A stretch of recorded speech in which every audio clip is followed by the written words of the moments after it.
Entonces, si nosotros hablamos, no sé si me lo dejo proyectar.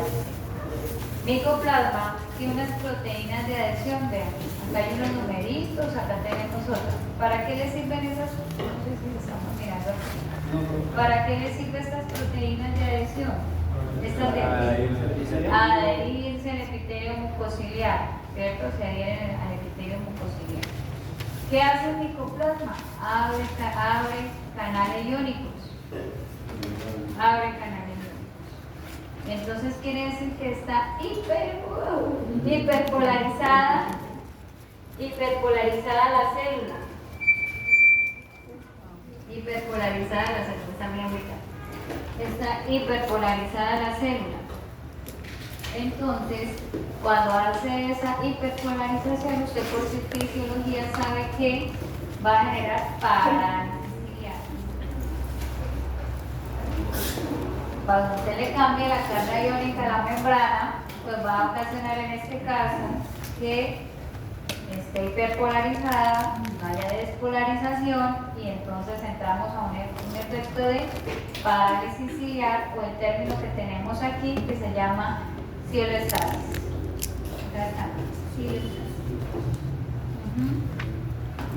¿Listo?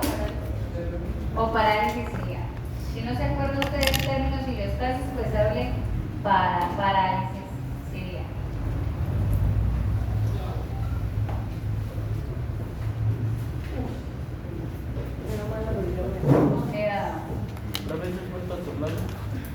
Estamos hablando de micoplasma y neumonía, la neumonía zoonótica, de eso, es verdad, micoplasma y neumonía, ¿cierto? Estábamos trabajando de acuerdo al PDF esta imagen de acá, esta de acá, y estamos hablando de este amigo que tenemos acá, que es el micoplasma y neumonía. ¿Listo? Entonces sigamos acá con la patogenia, ¿verdad? Que se me hizo. Sí. Una vez que me hace la ciloestasis, él tiene un segundo mecanismo de lesión. Y aquí dice, es que el micoplasma y neumonía tiene un factor mitogénico. ¿Pero a quién le hace ese factor mitogénico? A los linfocitos, a los agregados linfoides, al BAL. Vamos a ver qué está el término. No, entonces es el tejido linfoide asociados a bronco y bronquiolos. Entonces genera hiperplasia del BAL. Hiperplasia del tejido linfoide asociada a bronquios y bronquiolos. ¿Qué pasa? Cuando produce ciloestasis, ¿cierto? Va a generar la respuesta inflamatoria secundaria de neutrófilos, por eso hace parte de estas bronconeumonías catarrales, pero produce dentro de sus mecanismos de lesión, además de simular la respuesta por neutrófilos, se genera parálisis ciliar e hiperplasia de linfocitos. Tiene un efecto mitogénico para los agregados linfoides asociados a bronco y bronquiolos. Si uno mira la luz, por eso los cerditos pierden peso. Si uno mira la luz de esta imagen, ¿cierto? Pues miremos aquí. Miren la luz de los bronquios. Está con estenosis, siempre estenosis. Y alrededor los alvéolos, ¿qué proceso de lesión están sufriendo por la hiperplasia del BAL? Ya conocemos ese término. Atelectasia. Hay atelectasia alrededor de todos los espacios alveolares, como se empiezan a perder, y aquí sobre todo en esta zona. Algunos se mantienen, pero ya la mayoría del área peribronquial o peribronquiolar presentan atelectasia. Entonces ahí tenemos fenómenos que también son obstructivos, ¿cierto? Y van generando que no exista una buena conversión de peso. Siempre que hay problemas respiratorios, la conversión se altera, se reduce, en este caso. Mucho alimento, poca ganancia. Listo. Para la primera imagen. Entonces ya en el caso de Pasteurella, creo que Pasteurella ya la habíamos trabajado, ¿no? Pasteurella. Entonces hablábamos de Fimbria, de Pilis, de neoaminidases y lipopolisacáridos para pastelería. Esta lesión es similar, una vista lateral de la bronconeumonía catarral, la misma, y de acuerdo a esta lesión, con estos dos agentes, hablábamos que el diagnóstico de la enfermedad, ¿cuál es, Saúl? Es una neumonía catarral. Neumonía exótica porcina. Neumonía exótica porcina. Bueno, ya. Nosotros acá tenemos, dentro de las necrotizantes, Lactinobacillus pleuropneumoniae, Actinobacillus suis, y miren que mencionan Pasteurella montosia. Generalmente cuando uno encuentra Pasteurella montosia en las fases iniciales de enfermedad, nuestro patrón inicial es catarral purulento y puede volverse resistente con factores de virulencia que favorecen la necrosis tisular y progresa una neumonía lobar. Pero esto, digamos que es en un paciente que realmente no ha sido intervenido ya con tratamiento de antibiótico terapia. Vamos a hablar del Actinobacillus pleuropneumoniae, que es este primero que tenemos aquí. ¿Aquí sale la manito? Ah, bueno, este que sale aquí, y miremos las imágenes. Profe, pero es que estas dos imágenes son lo mismo, me están diagnosticando lo mismo, ¿cierto? Es patrón de lesión. Cuando hablábamos de la neumonía lobar, fibrinosa o fibrinonecrotizante, yo les decía, bueno, ¿me afecta un lóbulo o todos los lóbulos? Entonces acá es bilateral, todos los lóbulos diafragmáticos, ¿cierto? Esa es la lesión. Y la condición de que sea lobar, fibrinosa o necrotizante es que tenga necrosis tisular, que es todo lo negruzco que estamos viendo ahí, verdoso.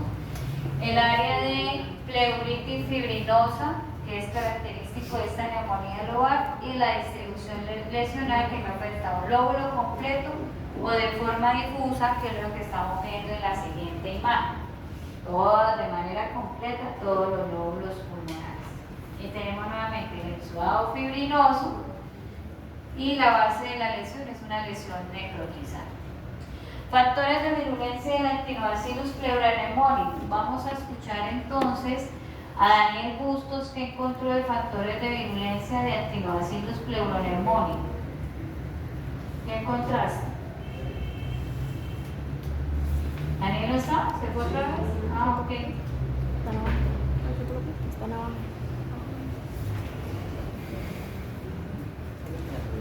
¿Qué tenemos de Actinobacillus pleuropneumoniae, Daniel?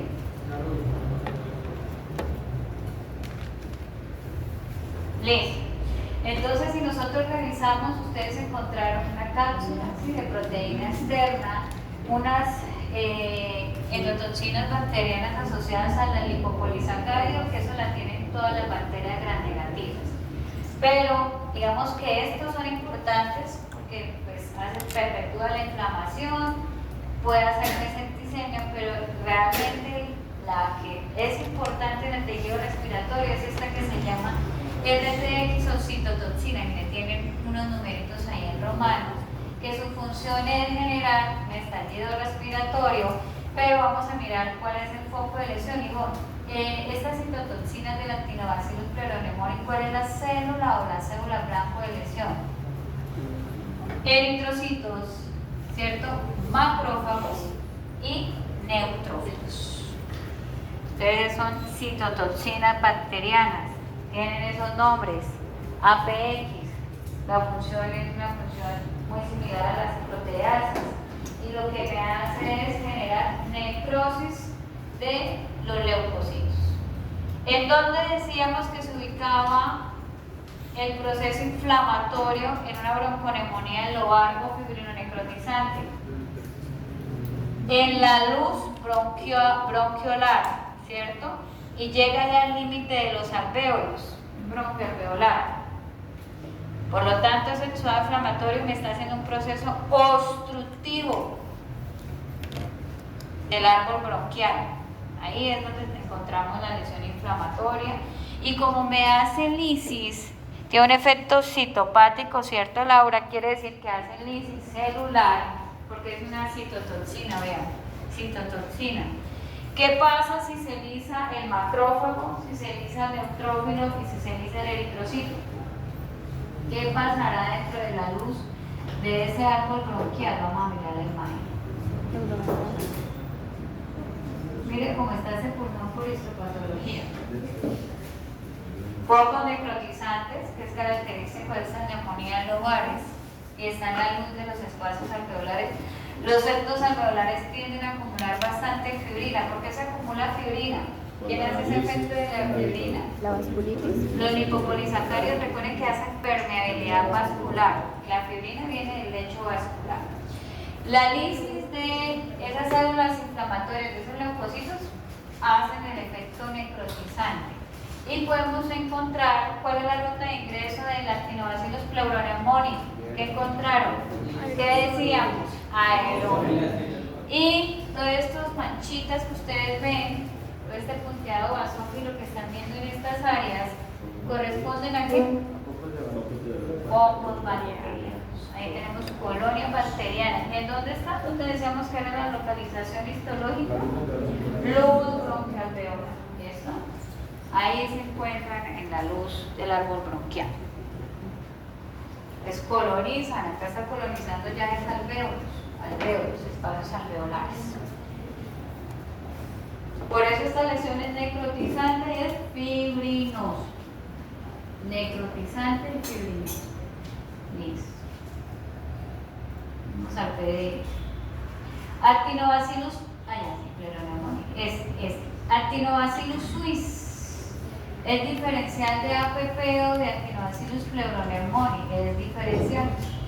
Tenemos las lesiones, este es un corte ya longitudinal, estas son las vistas del órgano de los lóbulos pulmonares, estas dos anteriores, pero acá le hicieron un corte al pulmón, es que encontrar.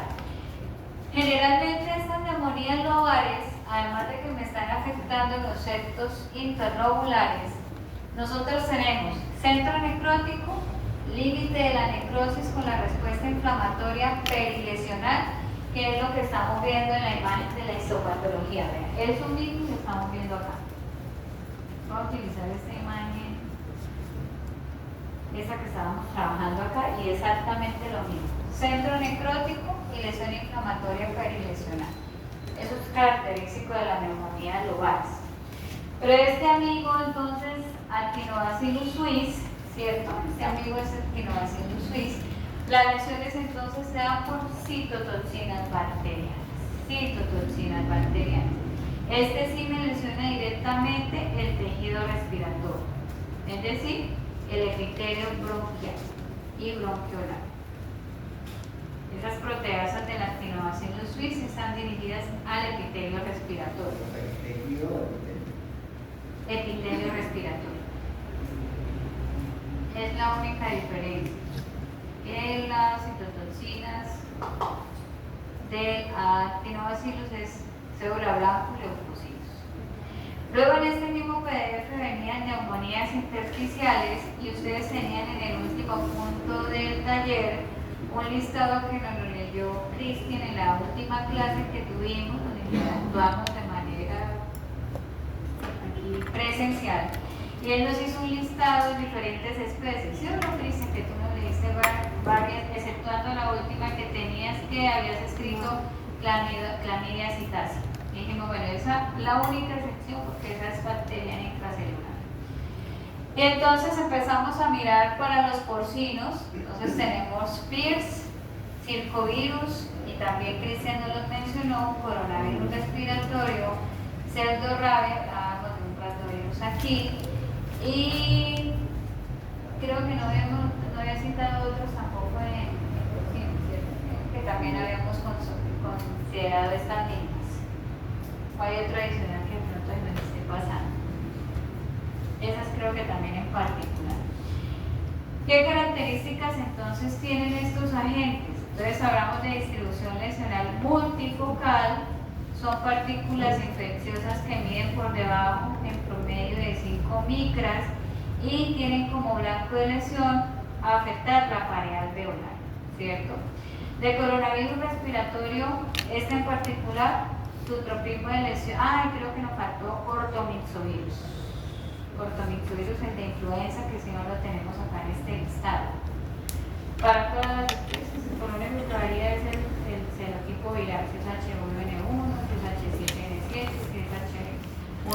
5, dependiendo del serotipo viral. Acá en este caso, pues particularmente este coronavirus, pues lo que va a hacer es replicarse en neumocitos tipo 1.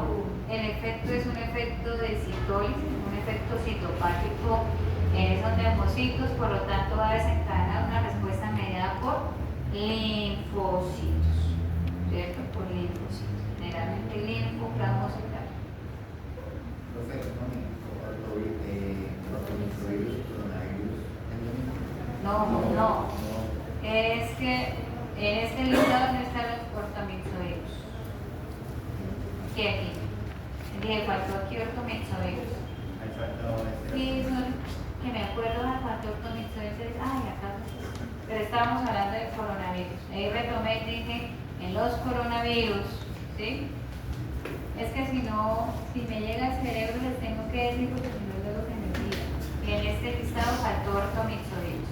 ¿Listo? Hacerle caso al cerebro. Acá en Pierce, en el caso de la neumonía intersticial por Pierce, pues nuestro mecanismo de lesión cambiaba. ¿Quién hizo la patogenia del Pierce? Camilo, vamos a mirar entonces Camilo, ¿qué tienes acá?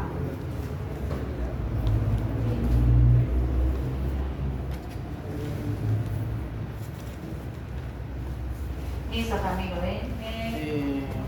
Hablando. Pues ahí, pues como evidencia macroscópica alcanzamos a ver un colapso alveolar o una atelectasia alveolar. Eso se ve principalmente porque el virus respiratorio y reproductivo porcino pues puede entrar vía erógena, tiene tropismo por macrófagos alveolares y pulmonares. Al infectar estos macrófagos puede llegar a ser tanto viremia, generar una apoptosis de los macrófagos, y estos macrófagos infectados van a estar liberando citoquinas proinflamatorias y van a generar también una infiltración leucocitaria ahí en los centros alveolares, lo que pues, me va a generar la neumonía intersticial crónica y pues por ende por inflamaciones recurrentes pues la misma atelectasia. Listo. Daniel Bustos quería decir algo. Daniel, ¿ibas a mencionar algo? Un momentito. Okay. Y coinciden en la información, ¿sí? Ok. Me llaman y le digo, escribe un mensaje, me dicen, ¿con quién hablo? ¿Quién está llamando? ¿Sí? Listo. Entonces, digamos que aquí de este arterivirus, ¿qué vamos a destacar de importancia? Cuando decimos que tiene tropismo por macrófagos alveolares, Ivonne, ¿qué le está haciendo ese virus al sistema de defensa del tejido pulmonar? Está generando inmunosupresión local. ¿En dónde? En el pulmón, en el tejido respiratorio. Entonces, cuando él hace tropismo de macrófagos, lo que le está haciendo el pulmón es bajar el sistema de defensa.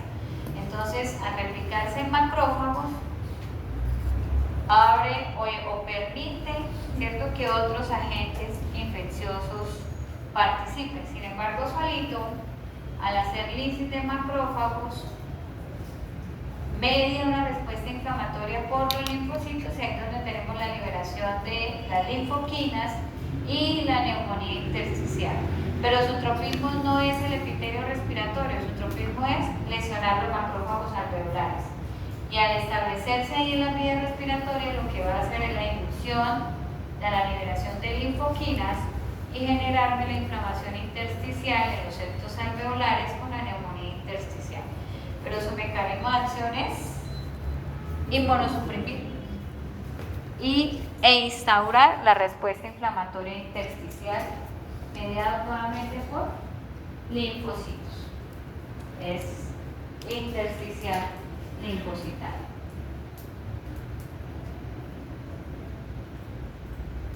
Vamos a hablar aquí de este caso de circovirus porcino.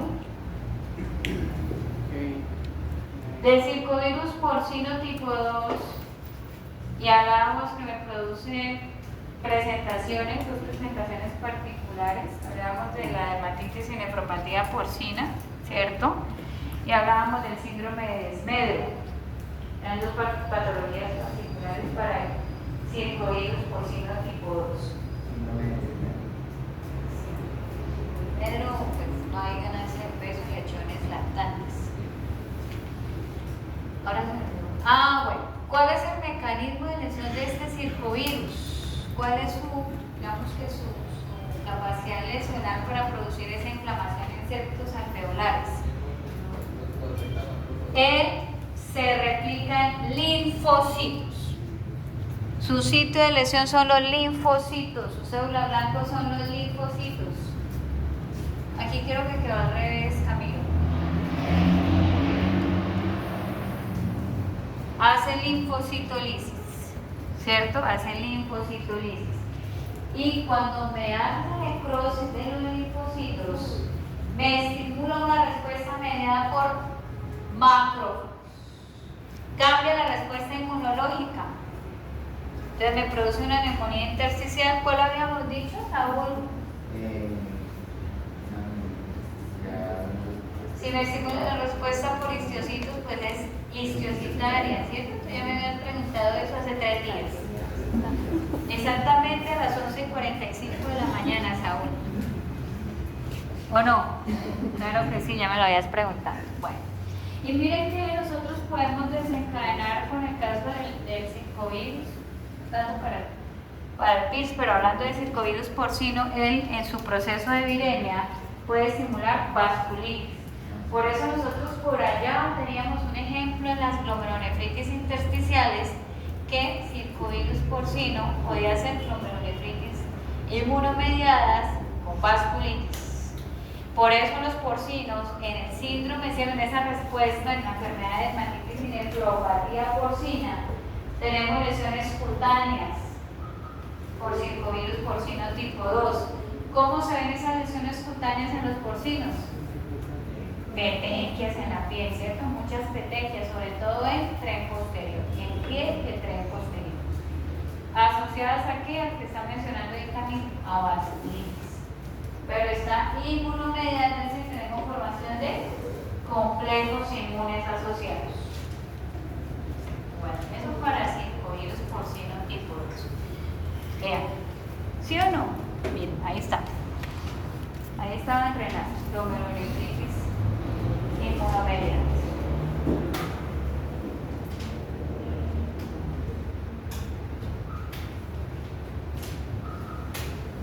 Ahora les tengo otra pregunta. Fíjense que en este patrón de ajedrez, ¿cierto? En esos de aquí, en estas áreas de consolidación pulmonar, me dice la imagen, pero en esta consolidación pulmonar hay una bronconeumonía catarral purulenta. Ahí está señalada, ¿cierto? Listo. Había una parte de este repaso de neumonías y en porcinos dice complejo respiratorio porcino, es decir, 1, 2, 3, 4 diapositivas adelante. Busquen ahí donde dice complejo, más abajo, ahí, ¿cierto? ¿Y qué decía Andrés del complejo? Andrés aquí, mi amigo de acá atrás. A ver, ¿qué dice del complejo? Problemas respiratorios con retraso en el crecimiento y mortalidad de transición o en orden. Predomina la multifactorialidad etiológica y por tanto la variabilidad adicional. Me está diciendo que yo en un complejo respiratorio porcino, en una lesión morfológica o anatómica pulmonar, puedo tener una variación de presentación lesional. Ahí tengo neumonía intersticial, pero también tengo una lesión de consolidación cráneo-ventral que me está diciendo que hay bronconeumonía catarral. Cuando yo tengo dos patrones de lesión, hablo de complejo respiratorio. Pero con el mismo agente. No, señor. ¿Por qué? ¿Qué decíamos, amigo? Neumonías intersticiales, ¿qué decíamos atrás? Agentes en común, virus. Y en lo que acabo de decir Andrés, con variación lesional y etiológica también. ¿Qué quiere decir eso, José? Que hay varios agentes haciendo el proceso del complejo. Y recuerden que cuando hablamos de tos de las perreras o traqueobronquitis infecciosa canina, ¿qué decíamos, José? ¿Quiénes estaban ahí involucrados? Virus y bacterias, ¿cierto? Pues vamos a ponerle esa bronconeumonía catarral, cualquiera de los agentes que ya trabajamos en porcinos. Póngale una pasterela, ¿cierto? Póngale un micoplasma, un actinobacillus, pero en la fase inicial, porque ya sabemos que es lobar necrotizante, entonces inicialmente, pero para este pasterela y bordetela puede ser la lesión, ¿cierto? El diagnóstico de la enfermedad en la diapositiva, no sé si tiene número de eso, la que habla de complejo respiratorio, Saúl. El complejo respiratorio en la diapositiva 6. En la diapositiva número 6. Entonces vamos a mirar acá. Aquí, Saúl, está la descripción. Ahí, mírala ahí. ¿Listo? Y varios agentes. Ahí habla de unos factores predisponentes asociados como la epidemiología del complejo respiratorio, entonces que todo sea todo adentro, todo afuera, el tema de aislados animales de adultos de las parideras, de humedad, ventilación, genética, algunas razas más susceptibles al circovirus, papis que otras. Eso tiene que ver con varios factores. Bueno, mira, acá tenemos influenza porcina, ortomixovirus, ahí lo menciona, y micoplasma cuando hablamos de una lesión bronquiointersticial. ¿Qué quiere decir esto? Y se los estaba mostrando en esta imagen. Micoplasma, ahora un poquito micoplasma. Bronquiointersticial, entonces, para el caso de micoplasma es la activación de los agregados linfoides. Y si ustedes miran el patrón lesional, me está afectando el intersticio también de células, ¿no? Por el efecto mitogénico. Pero sabemos que el micoplasma también es el exudado bronquial arriba, supurativo. Entonces, cuando hablamos de bronquiointersticial, es que está alrededor de bronquios y afecta los septos adjuntos, adyacentes a esa inflamación peribronquial. Aquí me están citando que los virus que pueden hacer que los agentes que pueden hacer esa lesión es el virus de influenza, que es el ortomixovirus, y micoplasma, que es de etiología bacteriana. ¿Listo? Es el micoplasma. Seguimos en porcinos. ¿Qué pasa con influenza o el ortomixovirus? Él tiene tropismo por replicarse desde el epitelio mucociliar de cavidad respiratoria superior, rutas de transición, en este caso de conducción aérea, que sería tráquea, bronquios, y hace neumonía intersticial. Es decir, que puede producir rinitis, sinusitis, traqueitis y bronquitis con neumonía intersticial. Mecanismo de lesión del virus, replicación directa en el sistema, en el epitelio respiratorio con necrosis tissular. Este amigo, lo que pasa es que las cepas se comportan mucho al coronavirus respiratorio, ¿cierto? El que nos dio a los humanos. Entonces puede ser una lesión sistémica por el proceso de viremia. Es decir, que podemos tener ortomixovirus que pueden hacer viremia con otros patrones de lesión, al igual que los coronavirus respiratorios en humanos.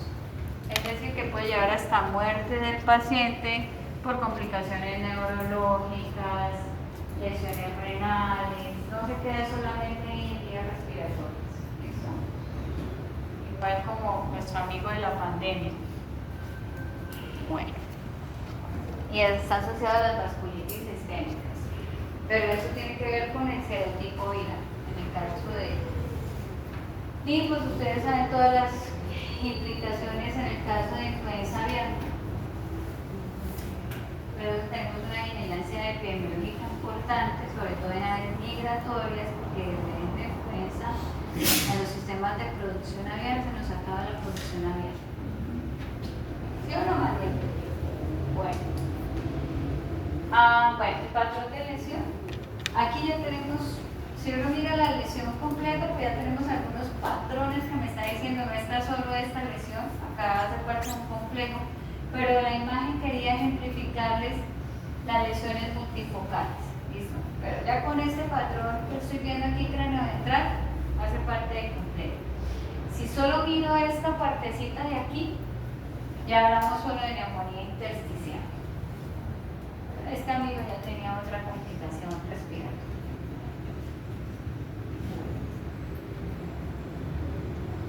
Nuevamente áreas de consolidación, distribución multifocal. Es muy complicado a veces no encontrar esos patrones que no sean mixtos, ¿no? Aquí están asegurando que no hay... bueno. ¿Por qué tenemos la lesión aquí del patrón cranioventral? Es que recuerden que en el caso de micoplasma tenemos las dos lesiones, ¿no? Tenemos el exudado catarral purulento en el árbol bronquial, pero tenemos la infiltración bronquial intersticial por el efecto micogénico que hace el micoplasma. Pero recuerden que el micoplasma hace una hiperplasia del BAT.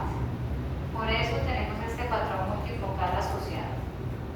La consolidación cráneo-ventral, recuerden que el micoplasma me hace un exudado catarral purulento, el solito. Y aquí en esta imagen queríamos ejemplificar, era la distribución bronquiointersticial de micoplasma solo asociado a la hiperplasia del BAT. ¿Listo? Ya hablamos del mecanismo de lesión de micoplasma.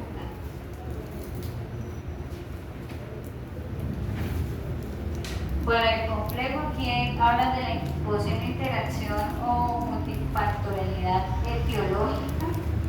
Entonces habla de arterivirus, bordetela, por ejemplo, arterivirus más micoplasma, circovirus más bordetela o pasterela, y aquí pues me habla de adenovirus, adenovirus respiratorio, que no lo trabajamos mucho, tampoco es muy común. Interacción solo de agentes bacterianos. Micoplasma generalmente está con pasterela, ¿no? Pero aquí ya le está hablando de actinobacillus, por ejemplo. Y se habla que en las explotaciones porcinas nosotros siempre tenemos micoplasma ahí de agente como vivo. Está ahí latente, el micoplasma ioneumonía. Bueno, y aquí con quién empezamos. Rumiantes. ¿Qué tenemos de los rumiantes y de factores de patogenicidad de pasterela? Son muy similares al de la pasterela multósida en los porcinos, pero sí empezamos a cambiar algo con micoplasma micoides y con Haemophilus soli o Haemophilus suavus. Entonces vamos a ver un poquito de pasterela. Tenemos el patrón cranioventral.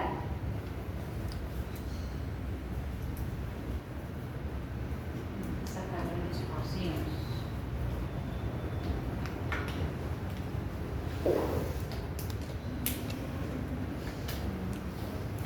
De pasterela destacamos los lipopolisacáridos, que eso sí no tengo aquí para rumiantes.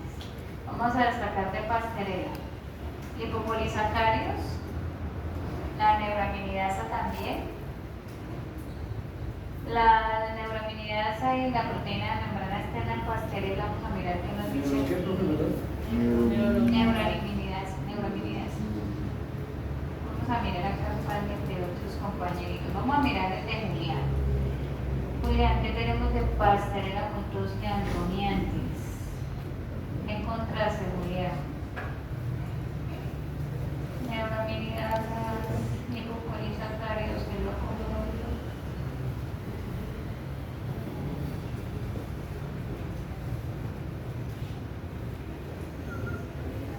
Bueno, aquí tenemos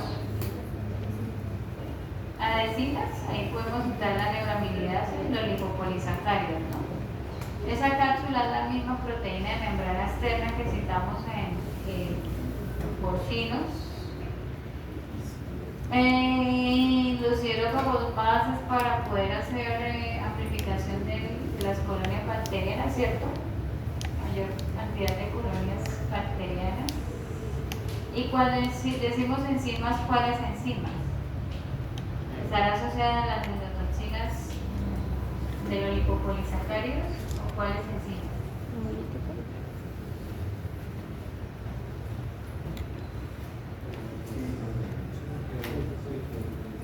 Les vamos a destacar la importancia de lipopolisacáridos y neuraminidasas en pastelera puntósida. La reacción inflamatoria es por los lipopolisacáridos es una reacción inflamatoria de carácter supurativo. ¿Listo? El mecanismo de acción es a partir de lipopolisacáridos. Y aquí nos citan 3, ¿no? Entonces, bueno, lo que pasa es que volvemos a hablar de los tiempos. Ahí están citando el micoplasma y hemófilos, pero si nosotros revisamos realmente lesiones de micoplasma y de hemófilos, estos dos agentes en el proceso de patogenicidad me llevan a una lesión de neumonía lobar, es decir, como estas que están, miren que aquí lo vuelven así, ¿cierto? Aquí nuestra pastelera cambia y ya se llama mangemia hemolítica o anteriormente conocida como pastelera hemolítica, ¿cierto? Para que no entremos como en confusión, vamos a categorizar a hemófilos y el micoplasma como responsables de neumonías lobares o fibrinonecrotizantes. Pues realmente eso es lo que vamos a encontrar en las lesiones en los rumiantes, en los bovinos y pequeños rumiantes. Micoplasma y qué más.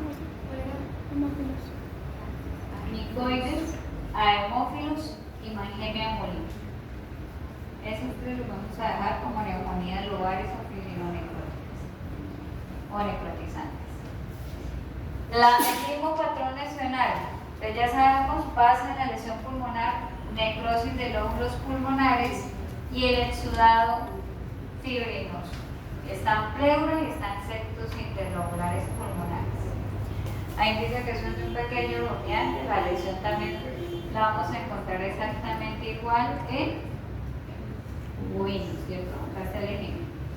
Entonces, miren, acá nos muestra la lesión panorámica. Generalmente tenemos lesiones bilaterales con la pleuritis y la necrosis de los lóbulos pulmonares. Aquí tenemos el corte también longitudinal. Entonces, en el acercamiento comparamos pleura, pleuritis fibrinosa, septos interlobulares pulmonares, septos interlobulares pulmonares con el exudado fibrinoso. Áreas necrotizantes de consolidación pulmonar, todo lo que ustedes observen de variación del color, sin embargo, pues en este corte ya no hay ni un área de deterioro pulmonar sin lesión, todo tiene una lesión inflamatoria.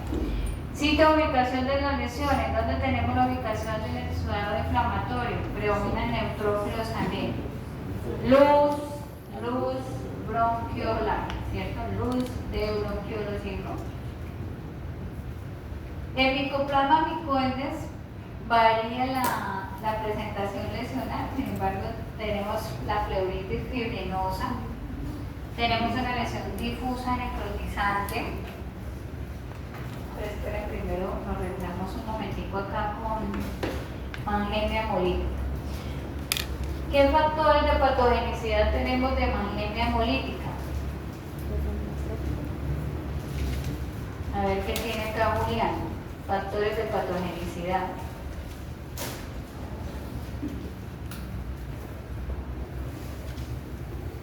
¿Y dónde está el factor de patogenicidad? Julián. Juan Camilo. Pero ya revisamos el de Juan Camilo. ¿Dónde está el de Cristian? Vamos a mirar el de Cristian. Factor de patogenicidad, Cristian. De mangemia hemolítica.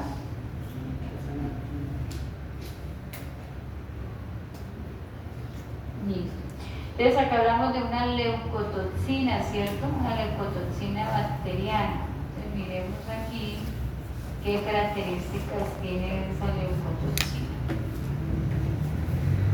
Cuando hablamos de hemangemia hemolítica, nosotros estamos hablando del diagnóstico de enfermedad. No sé por qué es una que está rebelde esta presentación hoy. Está dejando manejarla. Está rebelde. Listo. Está cansada, sí. No me deja proyectar. Bueno, el nombre de la enfermedad ustedes la conocen como fiebre de embarque, ¿cierto? La enfermedad del transporte en rumiantes. Me deja presentar. Bueno, aquí sí me deja. Mageniosis neumónica, también conocida como fiebre de embarque o fiebre del transporte.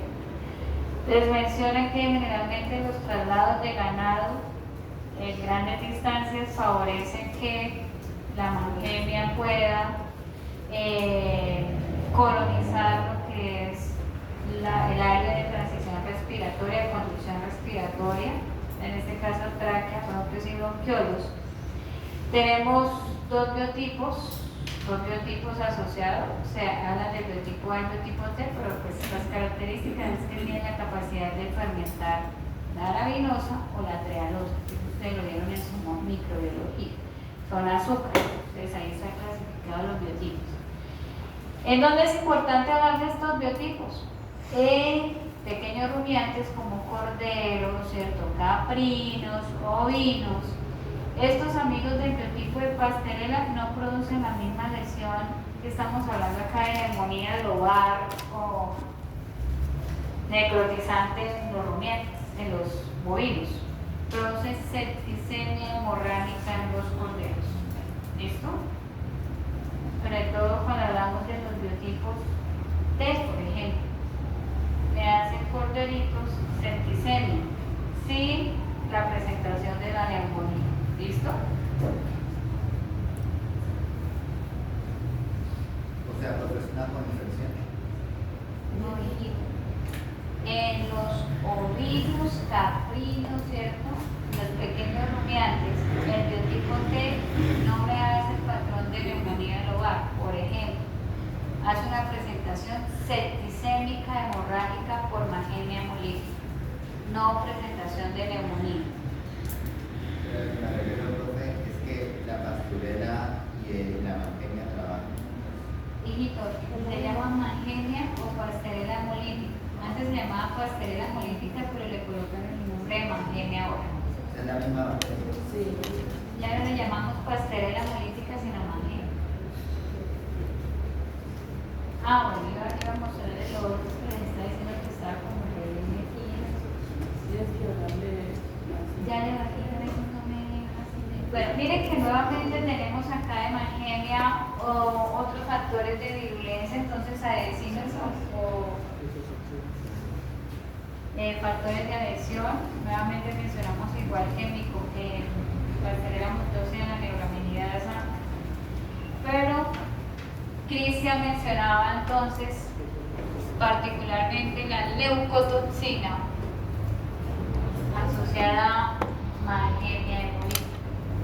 Y miren que es muy similar a la citotoxina o proteasa del actinobacilo. Yo siempre les digo, hablar de actinobacillus pleuronemoniae porcinos y hablar de magenmia hemolítica en rumiantes es exactamente lo mismo.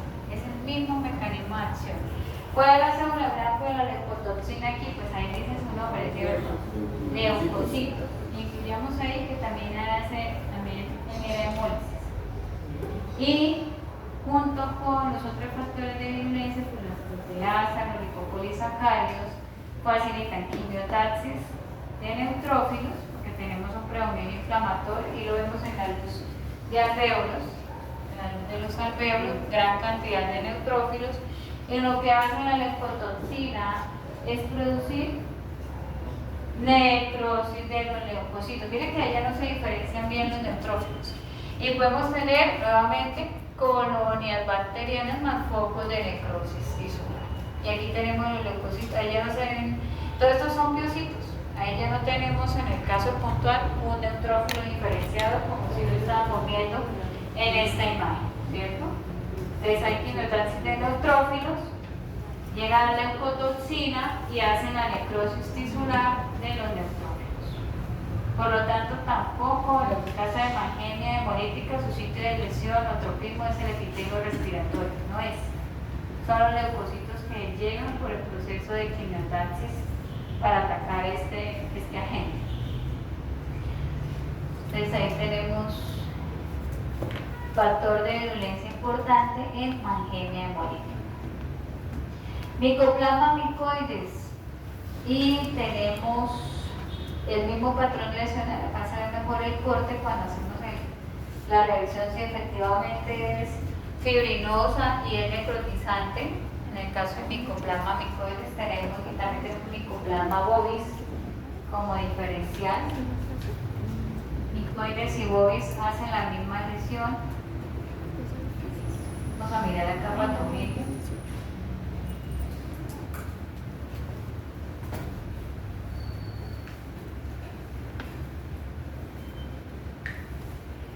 Acá tenemos para micoplasma bovis. Entonces, él estimula una respuesta inflamatoria mediada por neutrófilos, produce gran cantidad de mecanismos de lesión del micoplasma micoides y bovis, produce una gran cantidad de derivados, especies reactivas derivadas del oxígeno, es decir, estimula la presencia de radicales libres. Eso hace micoplasma micoides y bovis. Estimula la respuesta por radicales libres.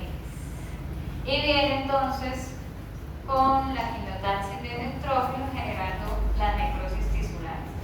Pero yo les decía que en el caso de micoplasma y en el caso de micoplasma bovis, miren que acá podemos tener presentaciones de lesiones multinodulares. Tenemos la base de la lesión, que es la lesión lobar, ¿cierto? Y se ve consolidado. Tenemos consolidación fecal, medio y diafragmática. Tenemos la lesión de la pleuritis fibrinosa. Y ya sabemos que al corte, porque lo estamos viendo en el PDF, hay necrosis pulmonar. Pero si miramos esta lesión adicional en micoplasma micoides, tenemos nódulos que tienden a caseificarse. Pero tiene la lesión de base, ¿cierto? Es supurativa y es fibrinosa. Eso no se nos puede olvidar para considerar micoplasma bovis y micoplasma micoides como un agente que me produce una neumonía ¿de qué tipo? Lobar. Sí, señor, sí es crónica, pero es una neumonía lobar. ¿Listo? Entonces estimula la respuesta asociada a radicales libres.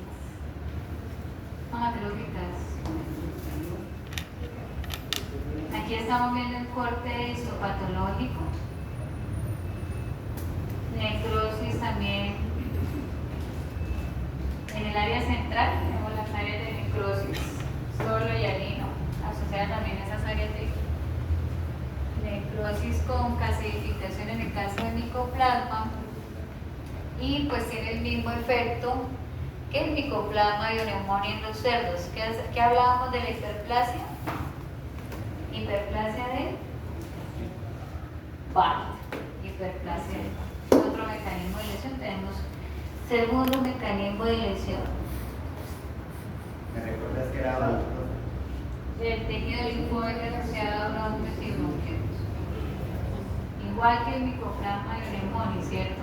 Hiperplasia de Barth. Pero aquí está asociada la lesión necrotizante a especies reactivas del oxígeno.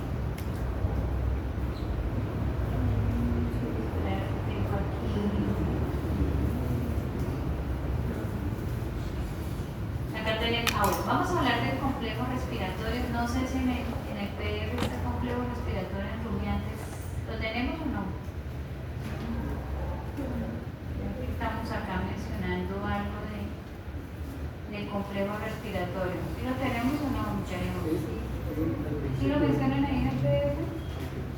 No, no está. En rumiantes, menos mal que revisaron todo el PDF. En rumiantes también nosotros podemos tener complejos respiratorios. También podemos tener complejos respiratorios. ¿Listo? Pero cuando yo hablo de complejo respiratorio en rumiantes, si hablamos de epidemiología de la enfermedad, el complejo respiratorio en rumiantes me afecta a individuos adultos. ¿Listo? Adultos.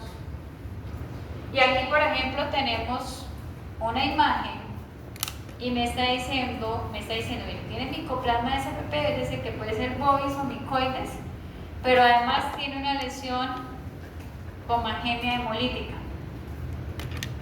Y las dos son etiologías bacterianas. ¿Y las dos me producen qué patrón de neumonía?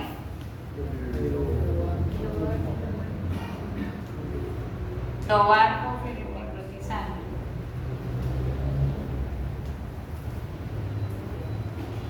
Pero no le están definiendo como tal.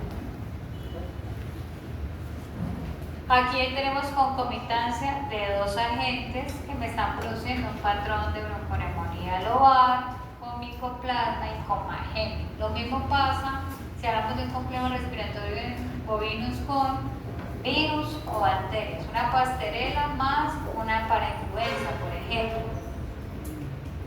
¿Cierto? Ahí también hablamos de complejo respiratorio bovino. Vamos a ver aquí. En este caso serían ambas lesiones. El patrón de neumonía es el mismo, sí señor. Porque los dos agentes me producen neumonía global. Y nos falta nuestro tercer amigo. Ahora aquí estamos hablando de micoplasma micoides.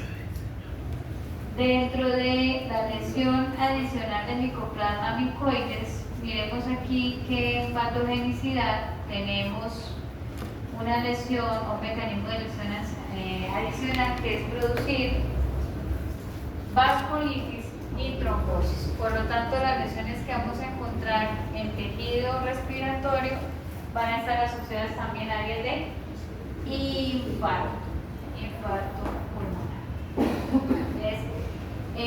Aquí este micoplasma micoides me produce la enfermedad conocida como pleuroneumonía contagiosa de los rumiantes, y dentro de sus factores de patogenicidad, entonces tenemos en este caso también péptidos, ¿cierto?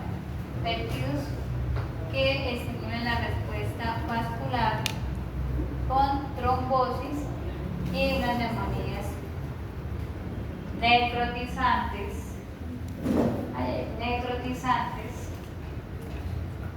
lobares. Realmente en casuística en rumiantes, en el caso de micoplasma micoides y bovis, realmente en la casuística la presentación es muy baja. Y vamos a hablar de otro. Bueno, vamos a mirar acá en el PDF cómo seguimos para ir evacuando esta imagen. Bueno, ahora acá en rumiantes me habla de neumonías intersticiales. Nosotros hablábamos de la inhalación que les había mencionado en clase, desde el triptófano, que es lo que se conoce como el pulmón del granjero, ¿cierto? Puede producir una reacción de hipersensibilidad tipo 1, y en la clase pasada les había mencionado que inhalar triptófano de la hierba fresca produce un alveolitis mononuclear. Eso no se los mencioné, pero sí les hablé que se producen radicales libres por el triptófano. Él me está mencionando que el 3-metilindiol de aquí es el radical libre. Entonces, se inhala por pastos frescos, ¿cierto? El triptófano,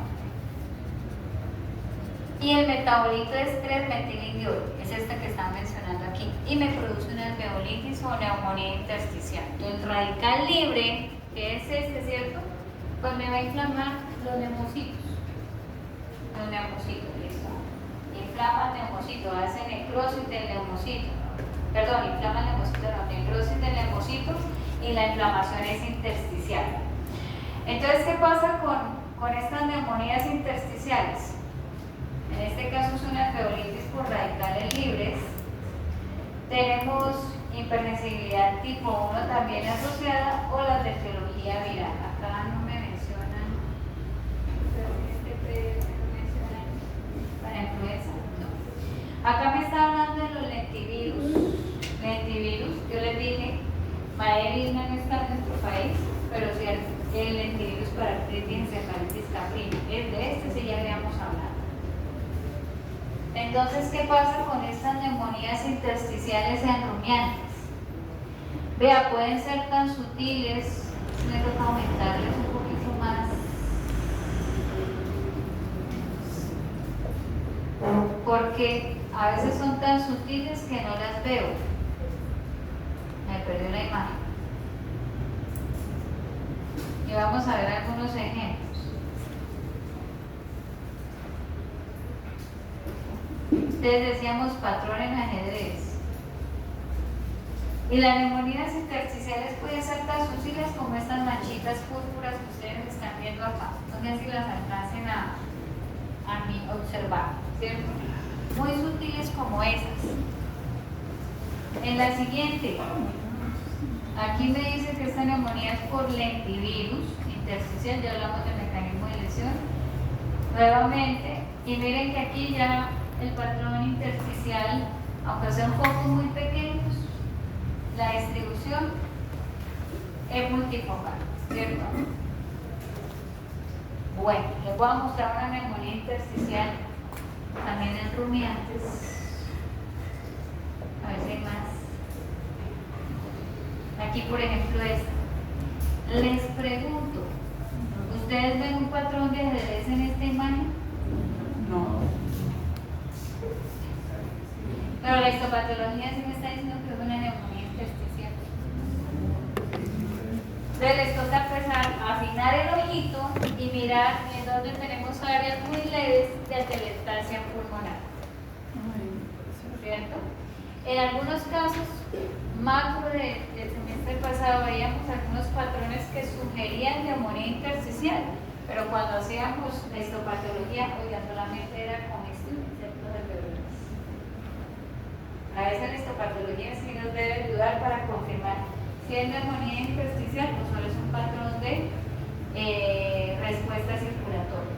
Entonces, en estas áreas yo tengo que agudizar mucho la observación para identificar si tengo neumonía intersticial, porque a veces solo se ven patrones púrpura muy leves, no como el patrón en ajedrez que veíamos en los porcinos. Y es que me ayuda mucho es que los pulmones son sentados, esto no. Listo. Porque si yo miro la histopatología de esta neumonía intersticial que me está diciendo que es desconocida en ovinos, yo pensaría una vez en lentivirus de la artritis encefalitis caprina. Efectivamente, yo sé si encuentro una inflamación en septos pulmonares. Vea eso. Ahí están inflamados y la mayoría son histocitos y linfocitos. Entonces hay que tener mucho cuidado porque no siempre voy a encontrar neumonías intersticiales que sean evidentes. Y aquí tenemos un ejemplo. O la lentivirus. Miren, esta es una neumonía intersticial muy sutil. No miremos esto fragmental, estudiamos.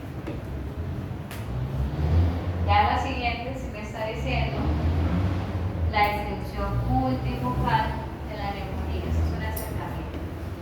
¿Qué hacen los lentivirus? Vamos a recordar un poquito.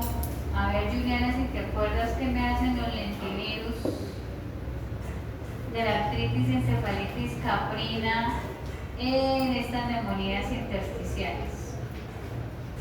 Recordemos que el diagnóstico de Madeirina es para los lentivirus que no están en Colombia. El de nosotros se llama artritis, quítenle ese Madeir y pónganle artritis encefalitis caprina Madeir en Colombia. ¿Listo?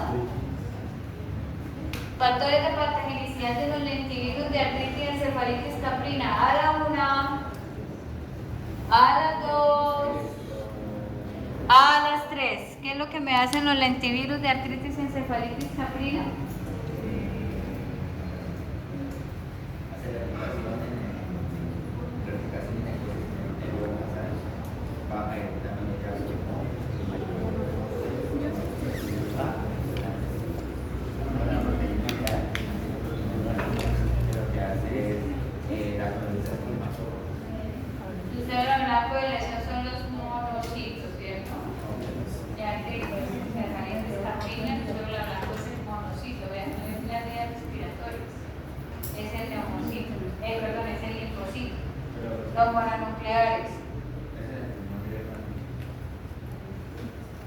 ella donde va a producir, digamos que subir en su mecanismo de lesión en el linfocito o en el monocito, ¿cierto?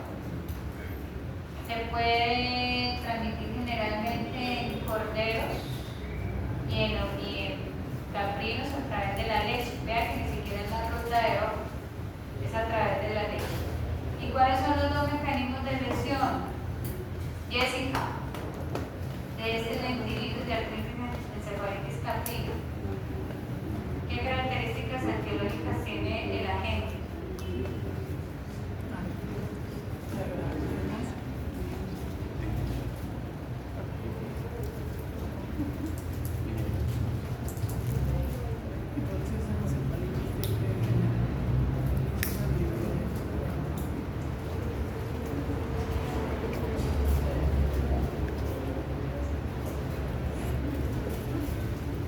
Célula blanca, linfocito y monocito. ¿Y ahí qué hace?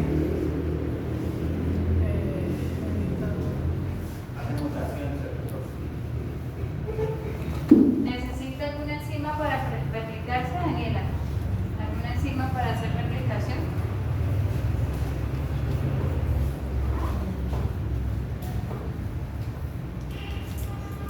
Manuelito, mecanismo de lesión de artritis encefalitis caprina.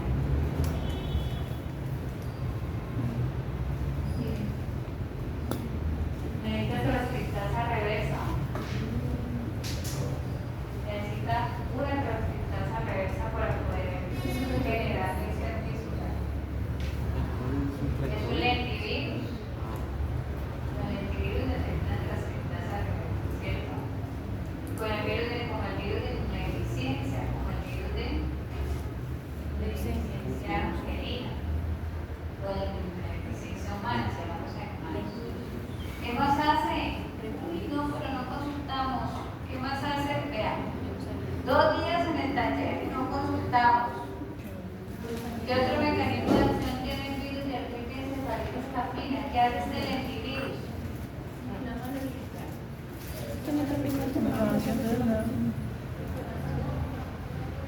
Tiene 2 mecanismos de lesión. El primero es generar complejos inmunes, por lo tanto es capaz de hacer vasculitis inmunomediadas. Y ahí es donde tenemos una neumonía intersticial, ¿cierto? Por vasculitis inmunomediada.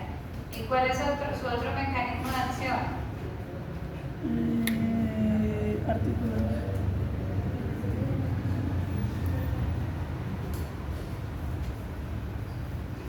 Por eso es que en artritis encefalitis caprina nosotros tenemos ¿Profe?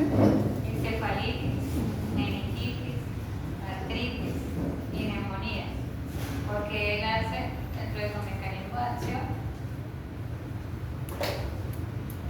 vasculitis por complejos inmunes.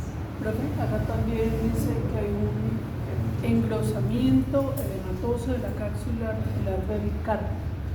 ¿De la cápsula de qué? Articular del carpo. Sí, por eso. Entonces, el mecanismo que ve esa lesión es inmunocomplejos. Hay vasculitis y hay artritis, ¿cierto?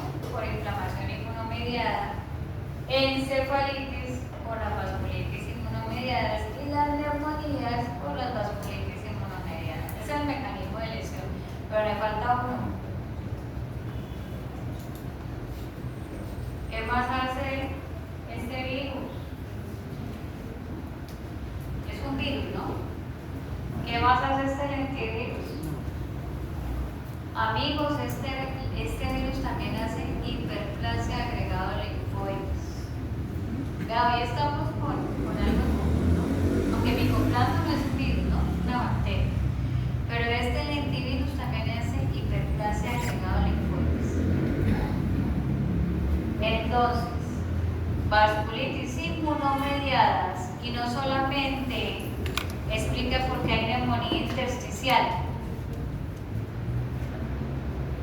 porque hay artritis y porque hay encefalitis, también porque hay una respuesta de hiperplasia linfoide. ¿Listo? Y no es el epitelio respiratorio en la célula blanco de lesión. ¿Cuál dijimos que era? Monocitos y linfocitos, pero particularmente monocitos. Vean, es el tejido respiratorio. ¿Ya están cansados? Sí. No.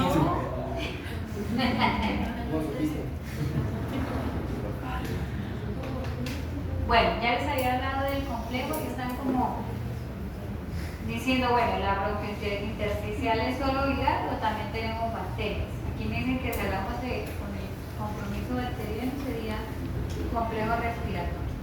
Vamos a hablar de vamos a hablar de neumonías intersticiales.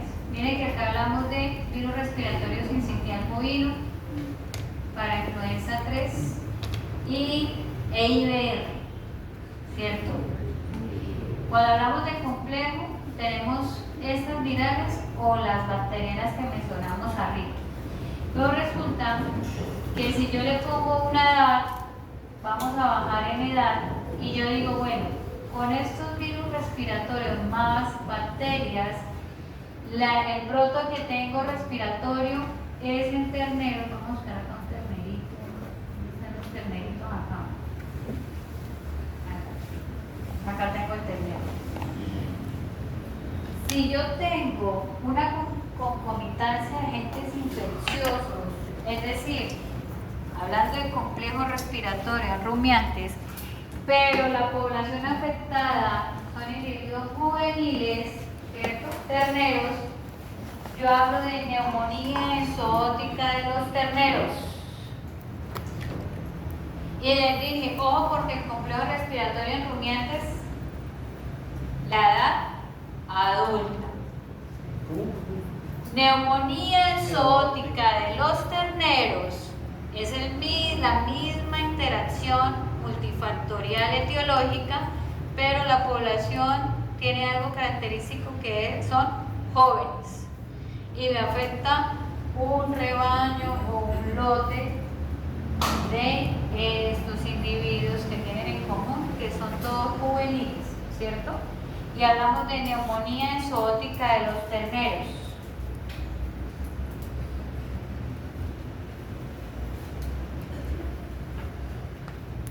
Y ahí tenemos la interacción para influenza, virus respiratorio sincitial bovino, IBR, tenemos ahí nuevamente a Mannheimia, Histiophilus, Mycoplasma. Bueno, esta Treporella piógenes la habíamos mencionado en la rinitis supurativa, si ustedes lo recuerdan, y la laringitis de tipo fibrinonecrotizante, la vimos la clase pasada. Pero también pueden hacer neumonías supurativas.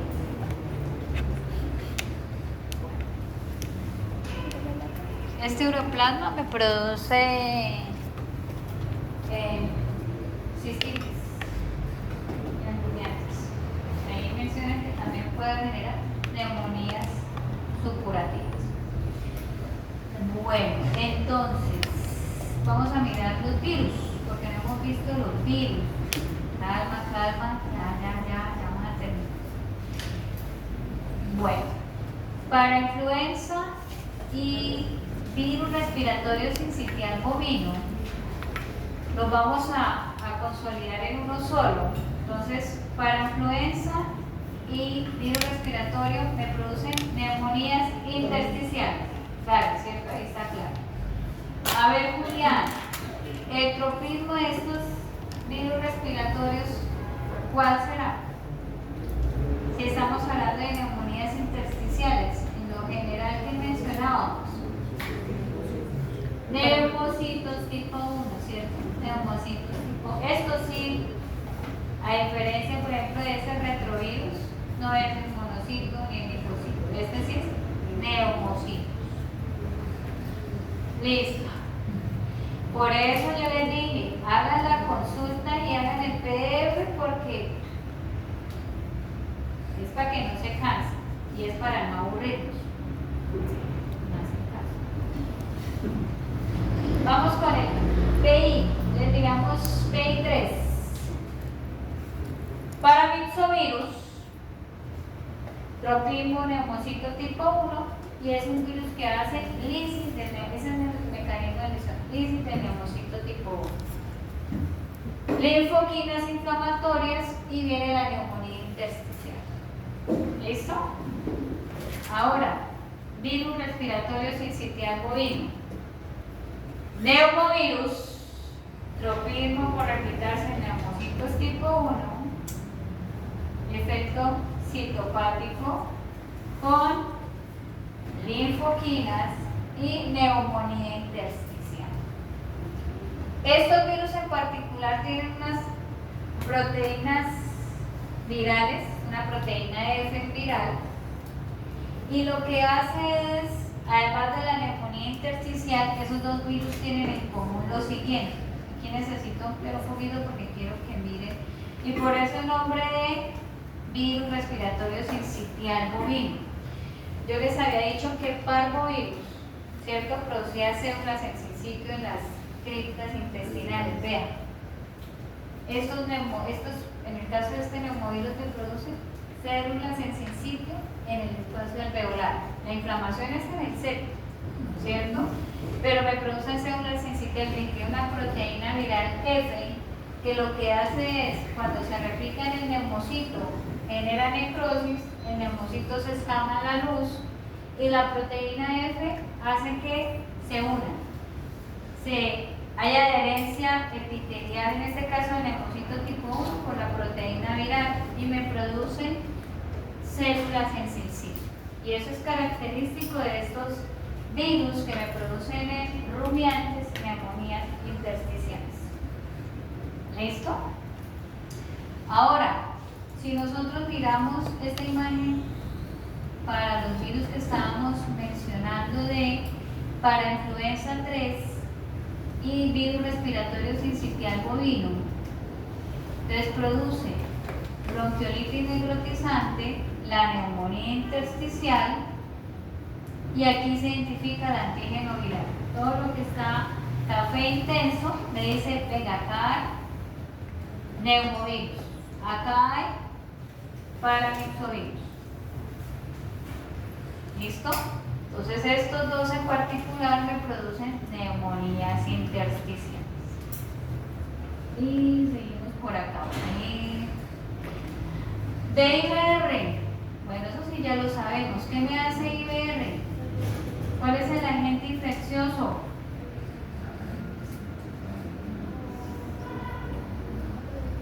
Va a dar un colapso nervioso. ¿Qué habíamos hablado de IBR? ¿Cuál era el agente infeccioso? Ay, Virgen Santísima del Perpetuo Socorro. Herpesvirus bovino tipo 1, ya no lo habíamos hablado. ¿Qué lesiones me produce? Acá le corre a todos. ¿En dónde ya lo habíamos hablado? Rinitis, sinusitis fibronecrotizantes, laringitis y tracheitis. ¿Ya no lo habíamos visto? Claro que sí. Pues este amigo también me produce neumonías intersticiales. ¿Qué decíamos del IBR o de este herpesvirus? Yo les dije, vea, recuerden que IBR ustedes piensan automáticamente abortos, pero me produce patologías respiratorias. Y hay un herpesvirus bovino tipo 5 que me produce ¿qué? Ivonne, ¿qué me produce? Un caso médico que les puse el semestre pasado. Meningoencefalitis mononuclear por el serotipo 5. ¿Sí o no, Cristian? ¿Lo vimos?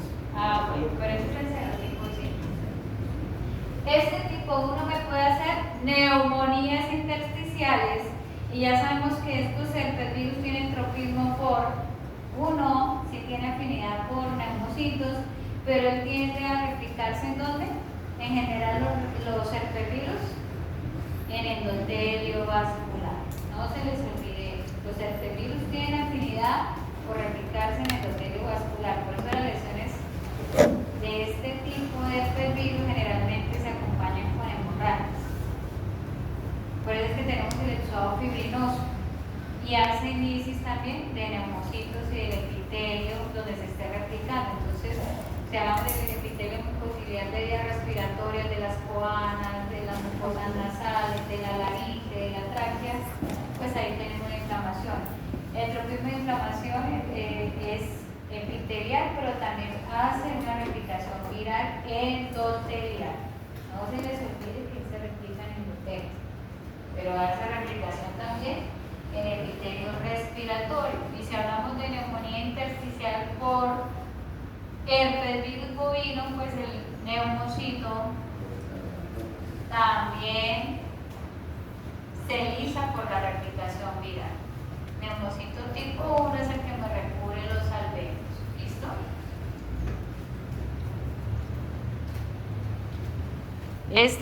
Esta rinotraqueitis infecciosa viene desde arriba, desde la sinusitis y la rinitis. ¿Listo? Ya la habíamos trabajado arriba. Neumonías especiales, y les dije cuando iniciamos la introducción para trabajar este PDF, les dije tenemos a Mycobacterium, ¿cierto? Bovis, que es una neumonía tuberculosa. Ahí está la lesión, vamos a mirarla. Es una neumonía tuberculosa de tipo miliar, una distribución multifocal, pero tenemos las que uno generalmente encuentra en planta de beneficio, que es este tipo de bronconeumonía tuberculosa con necrosis de calcificación, y no entra dentro de ningún patrón neumónico porque varía la presentación lesional. Por eso no hace parte de esos 3 patrones neumónicos que clasificamos inicialmente. Sin embargo, les dije en la clase que trabajamos esos patrones de neumonía, les dije, vean, en las fases iniciales de una neumonía tuberculosa, ustedes pueden encontrar una neumonía inicial intersticial, ¿cierto? Pero generalmente lo que nosotros vamos a encontrar son las formaciones tuberculosas en linfonódulos mediastínicos, les digo, no les digo, y las neumonías caseosas, que eso es lo que vamos a encontrar. Este patrón miliar que ustedes están viendo, que tiene una lesión caseificada pero es de distribución multifocal, entraría dentro de un ejemplo de neumonía intersticial. Este que estamos viendo aquí, y en tuberculosis se llama un patrón miliar. Miliar, como militar, pero quítenle la T. Miliar. Y me dice, cada nodulito de distribución multifocal o al azar es una lesión tuberculosa, pero no lo estamos viendo como esta lesión caseificada que es magnificada.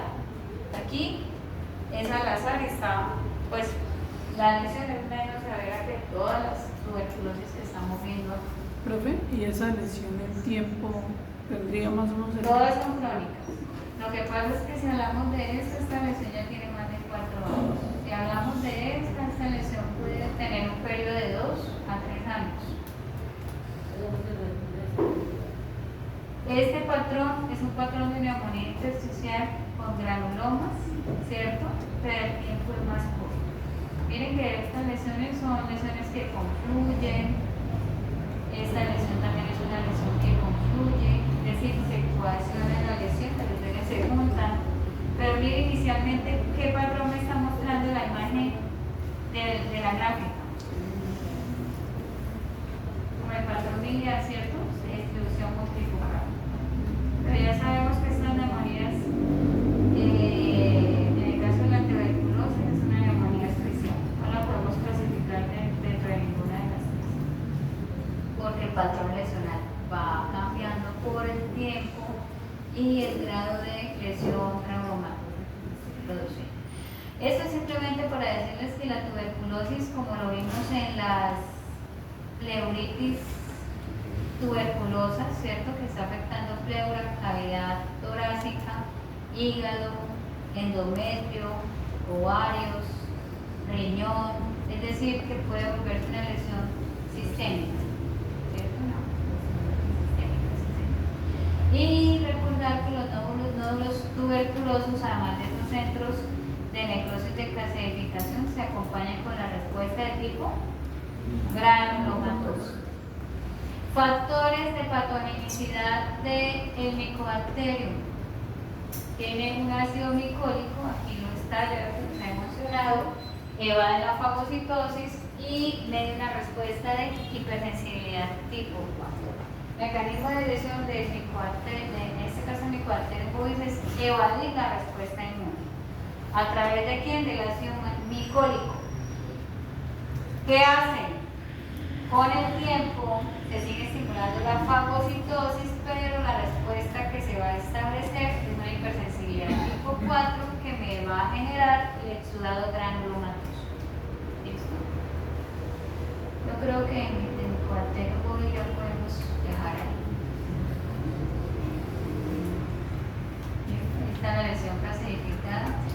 Neumonías verminosas, digamos que también entraba dentro de las neumonías especiales. Aquí me está hablando de Diptocaulus filaria, con alguien creo que fue con Camilo que viajó, Andrés, no recuerdo cuál de los dos me preguntó, pero miren que es un pulmón con edema bilateral y las lesiones están con un patrón craneoventral. Pero si uno habla de las fases adultas de estos amigos, pues uno lo que va a encontrar, es que todo el árbol bronquial está con larvas adultas. Creo que listo, ya me acuerdo. Entonces, y le decía a Andrés, cuando uno tiene larvas adultas en las vías de conducción, ¿cierto? Como tráquea, bronquios y bronquiolos, se establece una respuesta mediada por eosinófilos. Por lo tanto, es una traqueitis, una bronquitis, una bronquiolitis eosinofílica. ¿Qué le va a producir una respuesta mediada por eosinófilos?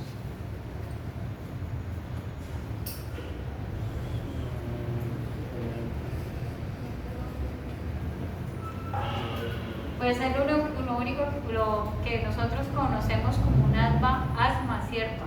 Asma bronquial. Porque si se da una respuesta por eosinófilos, ¿qué estamos desarrollando ahí? Liberación de qué? Histamina, ¿cierto?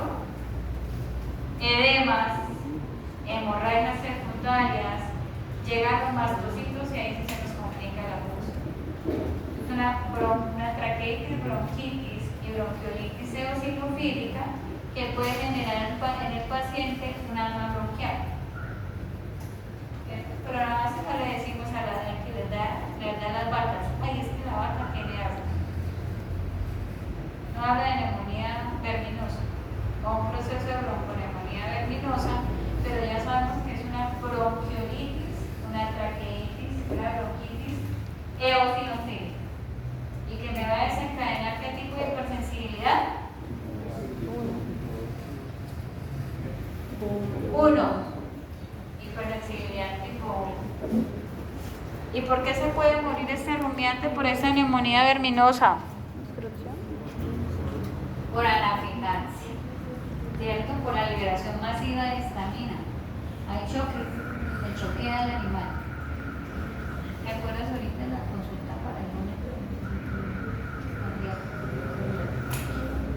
Bueno, cuando yo tengo larvas 1, de ahí es un ovino.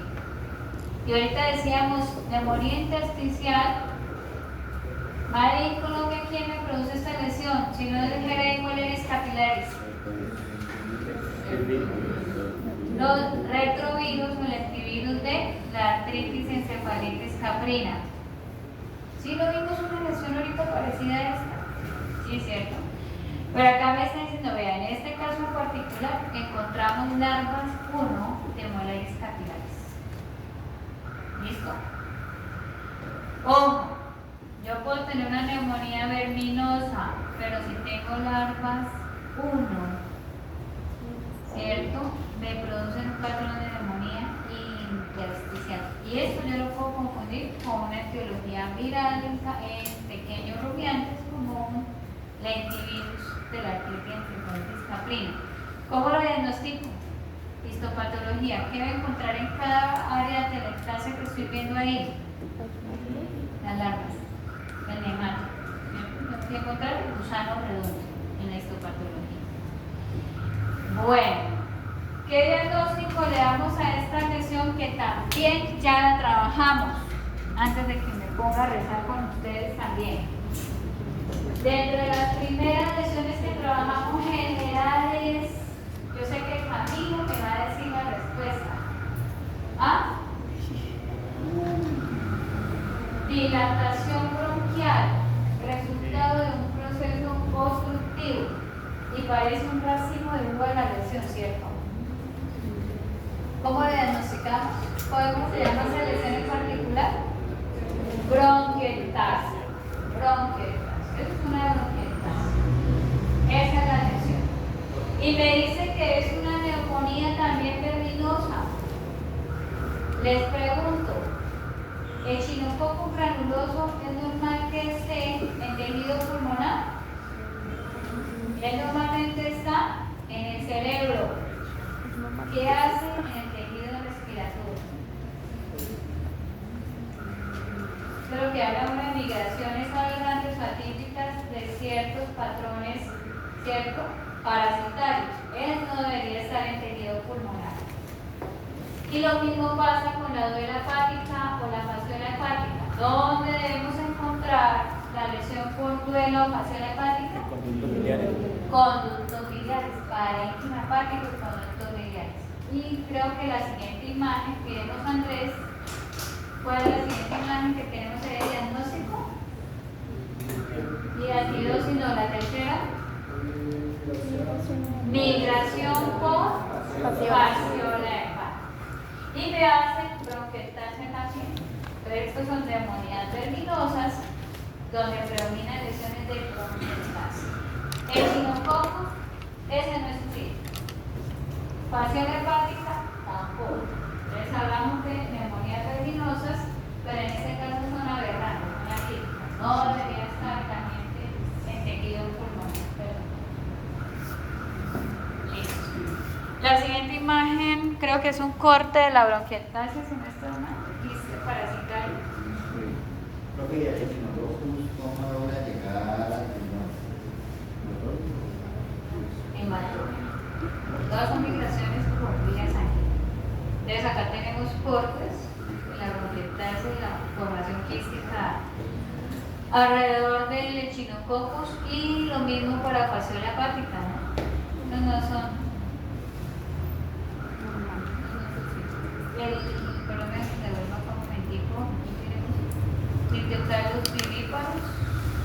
El Anfieldi sería en qué especie? Dicteocarus Anfieldi. Tenemos ese caballo que menciona.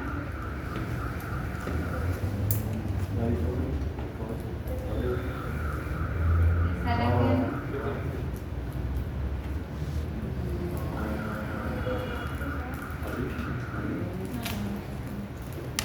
Listo.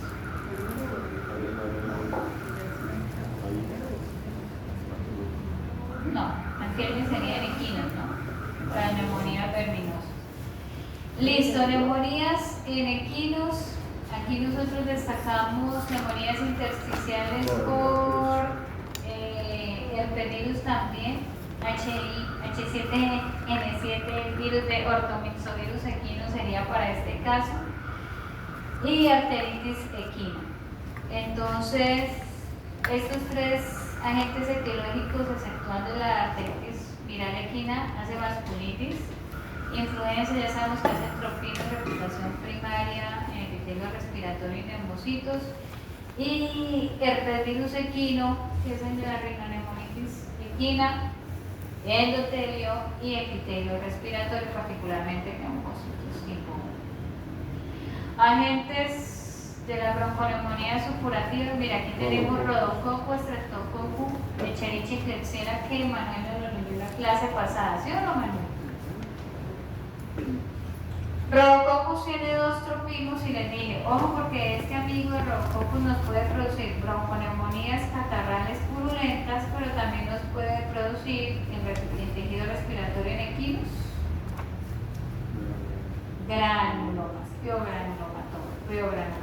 Entonces hay que tener mucho cuidado con Rodococcus X. Vamos a mirar factores de virulencia del Rodococcus X. Uno es evade la respuesta inflamatoria, ¿cierto? Y hoy teníamos una pregunta en digestivo del Rodococcus X. Hace evasión del sistema inmune, pero tiene una toxina tipo A que induce la respuesta de tipo granulomatoso. Bueno, quiero que miremos aquí. Estos granulomas, perdón que lo tengo aquí, es en felino. ¿Cuál es el agente de estos granulomas en tejido respiratorio? Ya lo trabajamos en felinos. Estos granulomas, ¿quién sospechamos?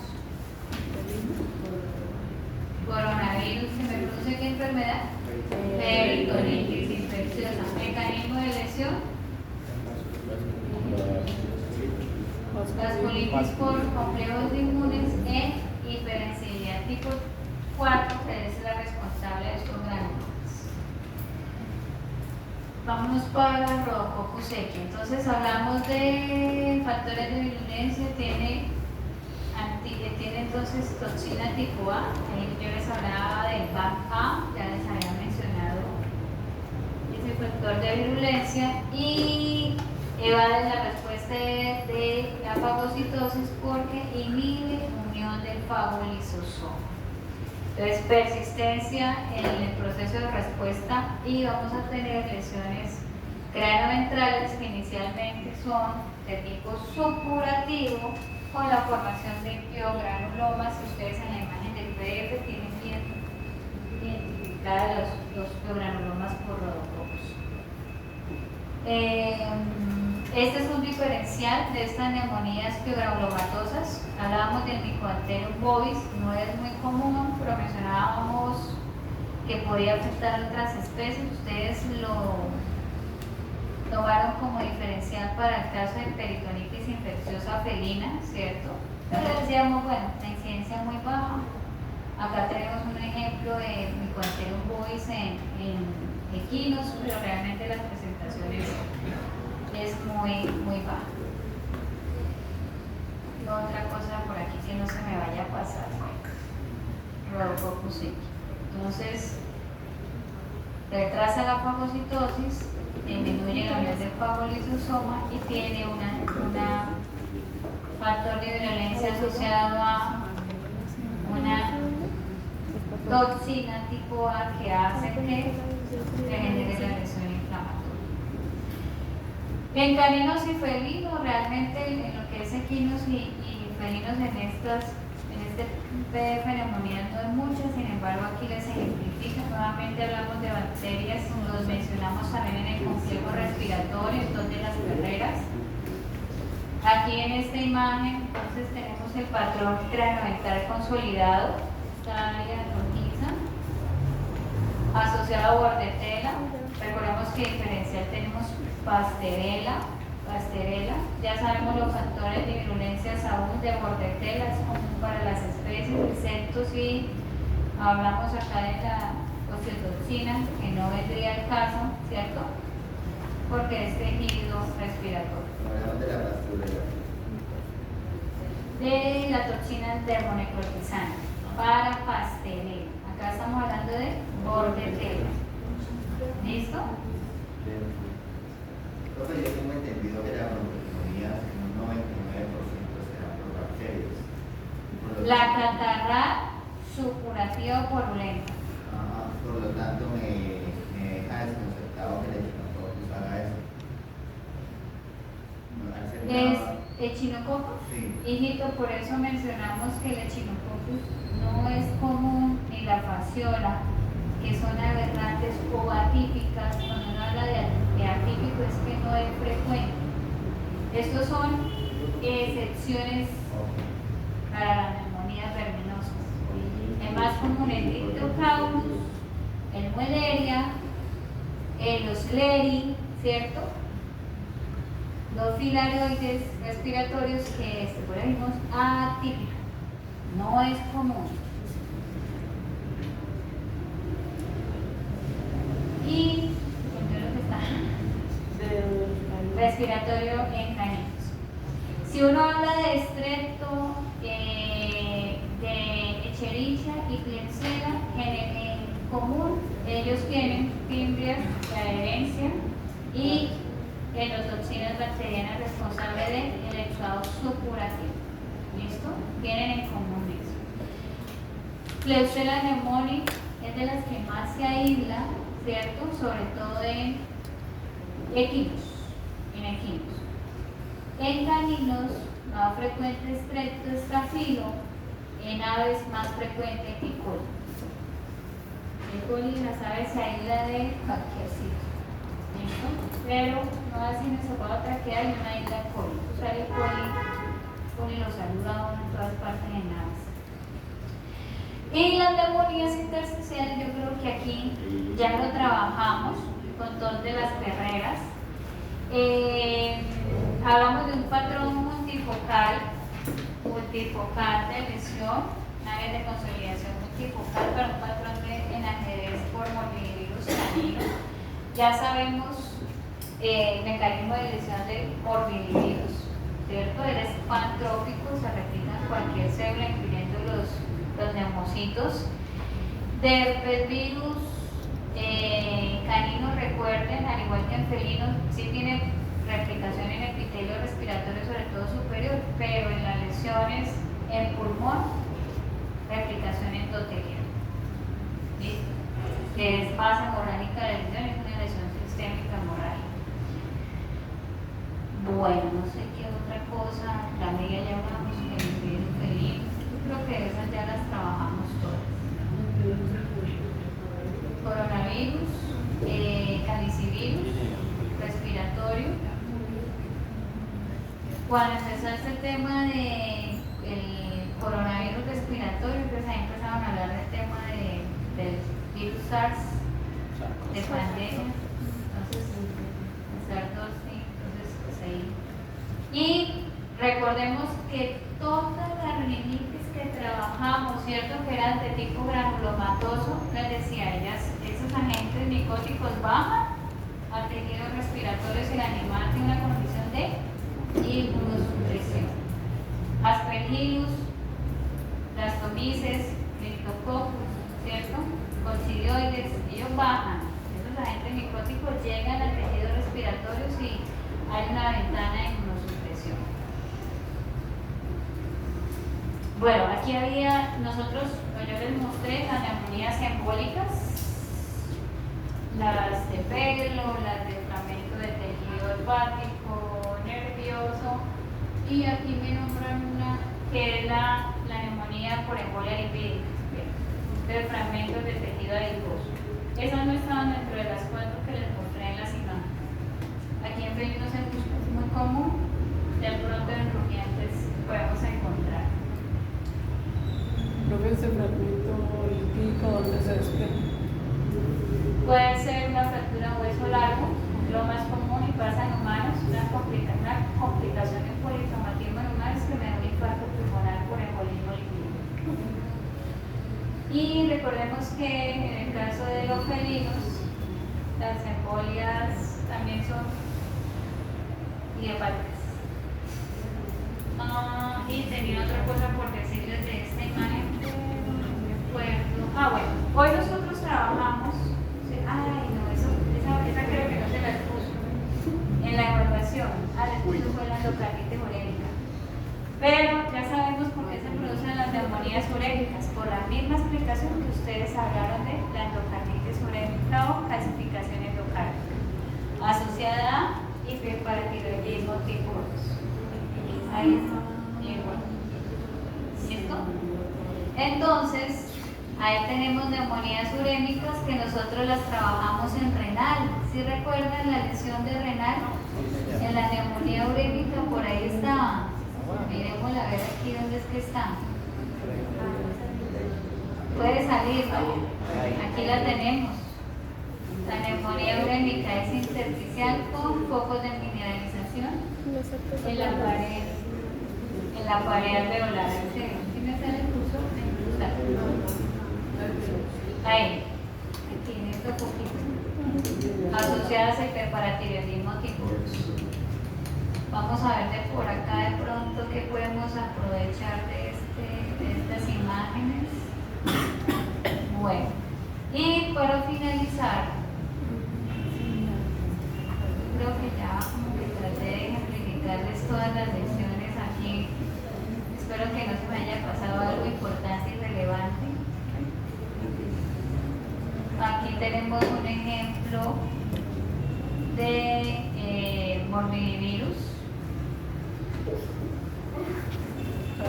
Esto es por adenovirus respiratorio. Acá tenemos cuerpos de inclusión donde están las flechitas y la inflamación intersticial. Este creo que es un felino, si no estoy mal. ¿De qué especie es? Ah, no, este es por herpesvirus, entonces sé que era un felino. La neumonía intersticial, ¿no? El engrosamiento de los septos alveolares, la inflamación intersticial y lo que les decía de los herpesvirus, generalmente fibrohemorragias, y eso es lo que estamos viendo macro, ¿no? En el caso de herpesvirus, la hemorragia macroscópica pulmonar. Sin embargo, esto de herpesvirus en animales jóvenes, en cachorros, hemorragias renales, pulmonares, hepáticas, meninges, entonces es como lo típico. Esto es una neumonía granulomatosa micótica. Estas son lesiones granulomatosas. Aquí mencionan en blastomices, lo hablamos en la rinitis, de los gránulos multifocales y los granulomas al corte. Esto es una bronconeumonía catarral. Yo les había puesto por aquí, miren la imagen. Un momentico, es que me gusta más que se vea el patrón cranioventral, ¿no? Ahí sí se ve. Pero ya sabemos que este patrón cranioventral es de una bronconeumonía catarral. Me está diciendo que es de origen bacteriano. Aquí ocupamos acá, en caninos. Bordetella, Pasteurella, Klebsiella, Streptococo, Estafilo. Ahí tenemos un listado de posibles agentes. Este es el Arrestrongylus, mencionan en un felinos. Si recuerden que en el Yaracundí, ¿no era Daniel? Yaracundí, dijimos, en el Puma. Yaracundí teníamos lesiones muy similares a estos filaroides, entonces ahí está el Arrestrongylus en neumonía verminosis. Yo creo que podemos dejar hasta acá. Echen una revisada respiratorio.